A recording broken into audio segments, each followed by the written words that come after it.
Hey everyone, it's Mr. Dunkel again. This time we're going to make a line graph, and line graphs are perfect for when you're showing changes over time. So you want to measure something from like month to month or week to week or day to day, those types of things. And one thing to keep in mind when you're doing especially a line graph and changes over time, this part's real important, and that is you want to put your time elements across in row 1.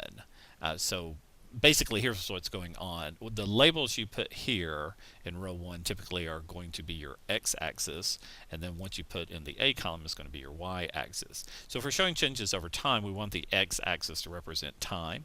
And so for instance, I'm just going to use the months that we were using before: November, December, January, and February.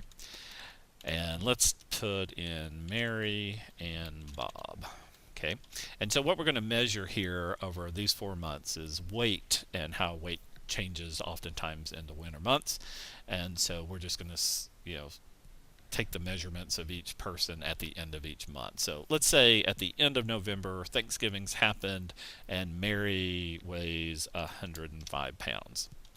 And then she gets into December, and there's a lot of Christmas parties, and she's eating a lot more food, and so she's now up to 110.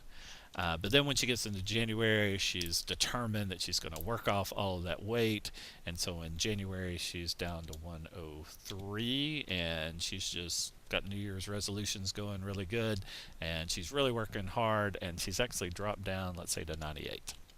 And Bob will do, let's say Bob started at 150 in November, and he ate a lot of turkey and candy and stuff, and now he's up to 160.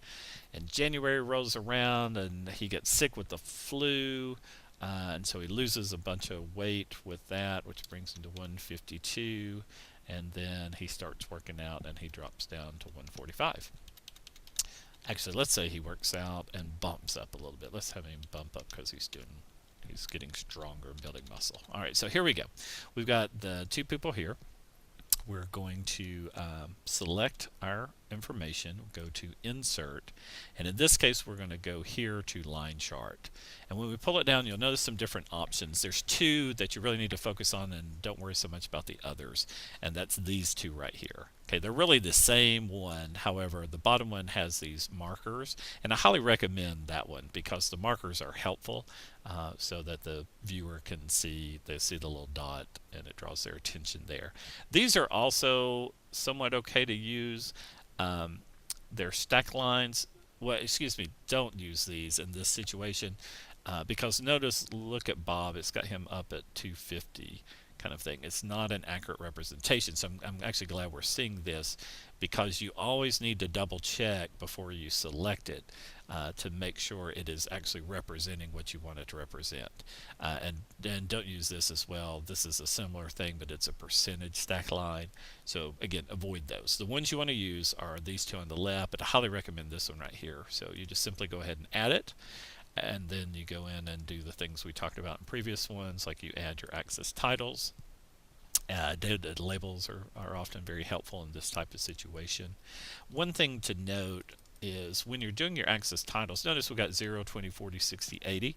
Now this is representing weight, but there's one important thing we really need to add here, and what that is our measurement, our unit of measurement. So in this case, we need to put weight in pounds. Otherwise, they don't know if you're talking about grams or tons or whatever. So make sure you label it with a unit of measurement so that your viewers know.